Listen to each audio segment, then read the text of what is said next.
Hi, I'm John Stevenson, and we're going to be looking at Ecclesiastes chapters 1 and 2, where we see his first of what will eventually be 5 sermons.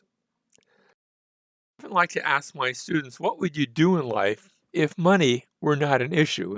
And quite a number of possibilities prop up. What we're going to see here is the answer that the preacher gives. What would he do if money were no object? We start in chapter 1, verse 12, verses 1 through 7, or verses 1 through 11, were the prologue, and there we saw a picture of just the monotony of life. But now we start with the actual sermon, beginning in verse 12. I, the preacher, and remember we talked about the preacher, the kohelet, the assembler, the one who assembles the people to hear, and in this case, I'm going to call it a sermon, to hear a sermon. And so he begins, I, the preacher, have been king over Israel in Jerusalem. Now, there had been a number of kings in the past in Jerusalem, but most of them prior to David and Solomon had been pagans. Now, there had been that king Melchizedek that we read about in the early chapters of Genesis chapter 14, and he is a little bit of an enigma. And I think, well, this is the right place for it in Ecclesiastes, because Ecclesiastes is going to also confront us with some enigmas. But here the preacher has been king over Israel in Jerusalem, and that reminds us quite a bit of Solomon. Verse 13, and I set my mind to seek and explore by wisdom concerning all that's been done under heaven. We're going to see a lot about wisdom in this first sermon, and it reminds us of the story of Solomon, who prayed to the Lord for wisdom, and God says, I'm going to give you a lot of other things too, but I'm going to give you wisdom, the wisdom that you asked for. And so notice, I set my mind to seek and explore by wisdom concerning all that has been done under heaven. He wants to look at it all. And then his conclusion, it is a grievous task which God has given to the sons of men to be afflicted with. He looks at all of life and he says, there's some struggles there. There's some difficult, a task isn't bad, but a grievous task is. There's a task and it brings grief. Verse 14, I have seen all the works which have been done under the sun. And notice that phrase, under the sun. He's looked at all that. And behold, all is vanity and striving after the wind. And remember that word vanity, that's our familiar friend Abel. It's pronounced back in Genesis 4 when the brother of Cain was born. He was called Abel, or we say Abel, but it's the same word. And we said that vanity, emptiness, vapor, different ideas there. Vanity works okay, I suppose. And all of life is empty, is vanity, is striving after wind, and that the wind part reminds me of the vapor, and we likened it to when you go out and it's just the right temperature, sort of cool, and you breathe out and you see that little vapor condensation, and then it disappears. And life is like that. Verse 15: what is crooked cannot be straightened, and what is lacking cannot be counted. And he's reminding us that we live in a fallen world. And it doesn't stop just because we become Christians. It doesn't stop just because we have wisdom. In fact, wisdom helps you to see it even better. Verse 16, I said to myself, behold, I have magnified and increased wisdom. There it is again, more than all who were over Jerusalem before me. Again, that sounds like Solomon. It's supposed to. And he looks at that and he says, of all the people that have come, I have been the wisest. Now, that's not necessarily, I started to say vanity. That's not necessarily pride at work. And it's okay to recognize that you're the smartest fellow in the room if you are indeed the smartest fellow in the room. And he looks at that and he sees that. And my mind has observed a wealth of wisdom and knowledge. So he's been blessed with wisdom. He's been blessed with knowledge. He looks at it all. Verse 18, and I set my mind to know wisdom and to know madness and folly. So he's using his wisdom to look at the counterpart. Notice that on one side there's wisdom, on the other side there's madness and folly. And I realize that this is also striving after the wind.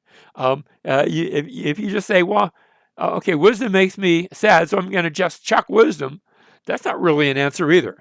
That's also striving after wind. because in much wisdom there is much grief, and increasing knowledge results in increasing pain. Not that it's any less painful to be dumb about it. I used to tell my firefighters, I was a battalion chief with the fire department back in my younger years, and I used to tell them, if you're going to be dumb, you better be tough. But being smart is no guarantee that you're not going to get hurt if you don't listen to it. So notice there's an emptiness. This is the idea here. There's an emptiness to wisdom. Verse 9, we move over in chapter 2, beginning in verse 1. I said to myself, come now, I will test you with pleasure. And so he's going to turn from wisdom to try to just do those things that make you happy. I've got a cousin, she's a comedian, delightful, and she likes to oftentimes close her show, Monique Marvez. She likes to close her show by urging people to get as happy as you can, as quick as you can. She says a few more things, but that connects here. That pleasure, sometimes we refer to that philosophy of seeking pleasure as hedonism. And so Solomon, our preacher, decides, okay, and he's speaking to himself, come now, I will test you with pleasure. I'm going to test you with, just having fun. But he's not going to be dumb about it. And so he says, so enjoy yourself. And behold, it too was futility. And remember that word futility, our same word emptiness, our same word avel. And it led nowhere. And I said of laughter, it is madness, and of pleasure, what does it accomplish? Verse 3, I explored with my mind how to stimulate my body with wine. Now he's going to try wine to make you happy, spirits to lift his spirit. But he's not going to be dumb about it. Notice, I explored it with my mind. I think the idea there is that he's not just going to turn into an alcoholic, but he's going to try these things out using wisdom. So I explored with my mind how to stimulate my body with wine while my mind was guiding me wisely. So he's going to be intelligent in the use of these things and how to take hold of folly until I can see what good there is for the sons of men to do under heaven for the few years of their lives. Verse 4, I enlarged my works. I built houses for myself. I planted vineyards for myself. I made gardens and parks for myself. Notice he embarks upon a building program, and he's doing it not just for posterity, he's doing it for himself. Maybe he's naming the parks after himself. I planted in them all kinds of fruit trees. He really goes all out and builds this wonderful, can I call it, almost like an Eden-like place. Verse 6, I made ponds of water for myself from which to irrigate a forest of growing trees. Notice the myself, myself, myself, myself. Um, he's got his own pleasure in mind. He's doing it not for the glory of God. Maybe that's in there too. I don't want to diminish it, but he's really trying. He's doing this for his own benefit. Verse 7, I bought male and female slaves. Remember that slavery was a thing back then. And I had homeborn slaves. Also, I possessed flocks and herds larger than all who preceded me in Jerusalem. Notice how often he's compared himself to those who came before him. He's the best. He would say, I'm the greatest. Verse 8, also I collected for myself silver and gold and the treasure of kings and provinces. And he is by every count a success. A success among people, a success among wealthy people, a success among builders, a success. I'm having problems saying it. I'm sorry. Among those who leave a legacy. Notice I provided for myself male and female singers, and the pleasures of men, many concubines, and he enjoyed those sorts of pleasures as well. Verse 9, and then I became great and increased more than all who preceded me. There it is again in Jerusalem. My wisdom also stood by me. So again, he's doing this wisely. He's wisely trying to make himself great. Verse 10, all that my eyes desired, I did not refuse them. I did not withhold my heart from any pleasure. He tried it all. He did it all. Notice, for my heart was pleased because of all my labor, and this was my reward for all my labor. He actually had fun doing it. So he thoroughly explored this path of hedonism. Verse 11, thus I considered all my activities which my hands had done, and all the labor which I had exerted. And behold, and here's his conclusion, all was vanity and striving after wind. You can only have fun so much, and then you look back on it, and when it's done, it's done. And he looked back on it, and he asked himself, was it worth it? Was it worth all the effort? And the answer was no. It was empty. It was like that, again, we likened it to breathing out and seeing that vapor on a cold day, and it's there for just a second, and then it disappears. And his pleasure was like that. And notice how he concludes, and there was no profit under the sun. Now, that phrase under the sun, we're going to see a lot, because he's not going to ask the question, is there profit after the sun? Is there profit in life after death? He doesn't go there. Eventually, in one of the sermons, he's going to talk about that, and he's going to question, is there such a thing? But we'll see that when he comes to that. Right now, he's just looking at life down here, and he looks at it all, and he says, it doesn't last. When it's gone, it's gone. So there's a futility, this is his conclusion, in wealth and its pursuits. I would say wealth and power, but right now we're looking mostly at wealth. There's a futility. You can make all of the money in the world, and when you're done, what does it get you? Yes, you had a bit of fun at the time, but then you look back, and the money still might be there, but it's just there's an emptiness to it all. People who have won the lottery have learned that a lesson very oftentimes the hard way. It's not that they say, gee, I wish I'd never won it. No, they probably enjoyed it for a time, but it doesn't bring lasting happiness. Verse 12, so I turned to consider wisdom, madness, and folly. For what will the man do who will come after the king, except what has already been done? If I've done it all, what's left? And I saw that wisdom excels folly as light excels darkness. Notice you've got wisdom that comes after folly, light that comes after darkness. What's the point here? That you could have all the wisdom in the world, and yet it ends in folly. Think about not just the life of Solomon. Think about what happened next, where his son comes along. We're going to come to that in just a moment. And think about the light that you see, and then after that, here comes the darkness. That one follows after the other. Verse 14, the wise man's eyes are in his head, but the fool walks in darkness, and yet I know that one fate befalls them both. What happens to the fool? He dies. What happens to the wise man? He dies. They both go into a box. In the end, they both go into a grave. And from the under the sun perspective, that's the end of the story. Now, let me say, we as Christians, we know because of the death, burial, and resurrection of Jesus, there's more to the story, but we're not looking at that right now. That's not part of the picture. Right now, we're just looking at under the sun. So there's a certainty of death. Death comes to everyone. You say, well, what about Elijah? What about, generally speaking, death, and let me just say, you're not Elijah. Death comes to everyone. If Christ hasn't come back before you die, you're going to die.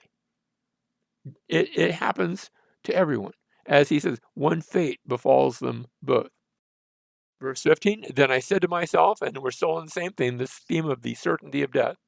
Then I said to myself, as is the fate of the fool, it will also befall me. The fool, he may live very foolishly, and I'm living wisely, and he just sort of stumbles through life, and I'm going very intelligently through life, and yet we're both going to die. Why then have I been extremely wise? What was the point of my wisdom? So I said to myself, this too is vanity, this too is futility, this too is emptiness. That's how we've been rendering that term. Verse 16, for there is no lasting remembrance of the wise man as with the fool. Now, we're actually remembering Solomon right now, so maybe there's a little bit of remembrance. But generally speaking, think about this. You can know somebody who was very wise, and then a generation or two or three pass, and after a while, he's forgotten.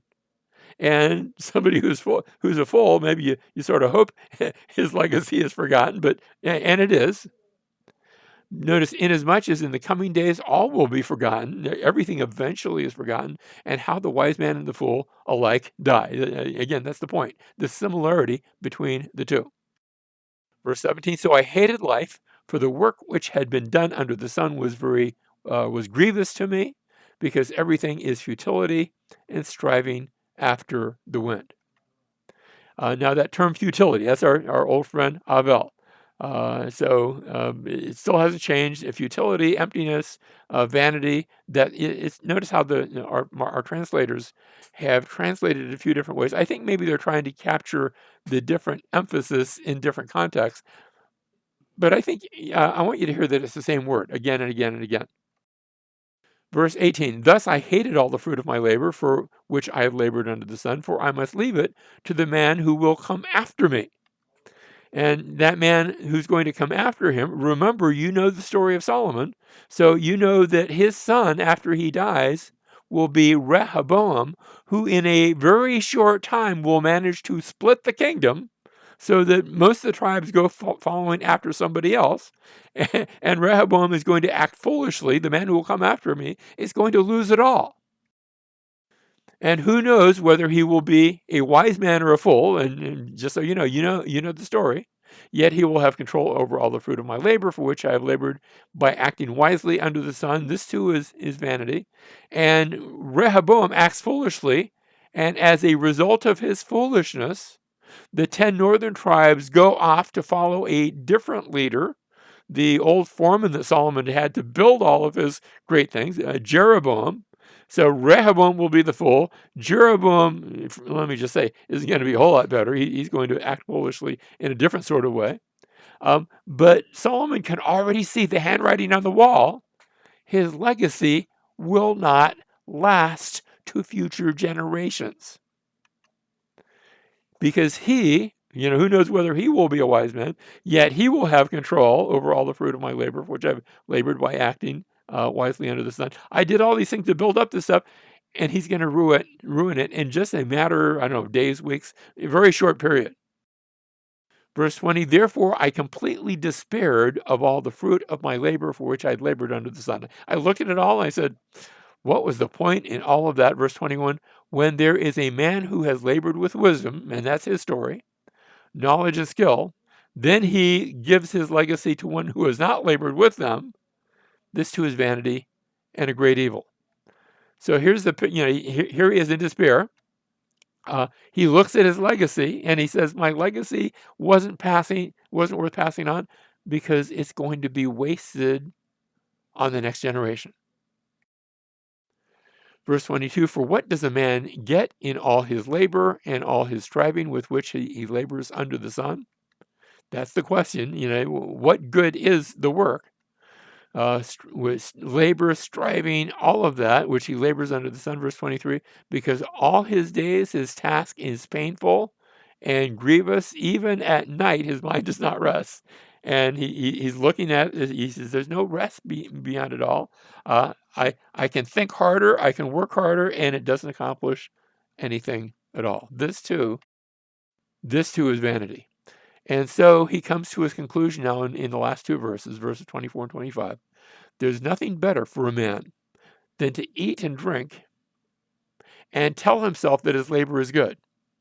Why? Notice what's going to make a difference. The next sentence. This also I've seen that it is from the hand of God. It's only when you bring God into the picture of this down under the sun picture of this life under the sun, only when you bring God. Notice, God's not just in the future. God's not just in the sweet by and by in the eternity. Right now in life, it's when you bring God into the picture and you see that which you have as a gift from Him, from the hand of God, then you find the possibility of enjoyment. Verse 25, for who can eat and who can have enjoyment without Him? Him is God. And so the summary is there's a monotony to life. We saw that back in the prologue last time. Then we have seen in Solomon's journey that there is an emptiness to wisdom, there is a futility in wealth, and there is a certainty in death. And those four themes are going to be the topics of the next four sermons. We had sermon number 1 was introducing those four themes, and at the end we saw that all of life is emptiness, but man ought to enjoy goodness because it's from God and enjoy that which God has given, recognizing Him in the picture. That's what brings the enjoyment. And then what we're going to see are sermons 2, 3, 4, and 5 with these four themes, one in each one. So the sermon number 3 is going to be about the seasons of life, on the idea there's a monotony to life. But at the end, we'll see that there is a profit in seeing God as the giver of all of the seasons of life. Sermon number 3, we could title it The Journey of Life, and about how there's an emptiness in wisdom. That was one of our themes. And at the end of that sermon, we'll see that instead of being fearful, enjoy life while it lasts, because it is a gift from God. Sermon number 4, I've entitled it What You Want in Life. And remember how we talked about sort of money and power, maybe, wealth and power. There's a futility in wealth and power. But at the end of that sermon, we're going to see that man sees life as a struggle, but God gave life to be enjoyed.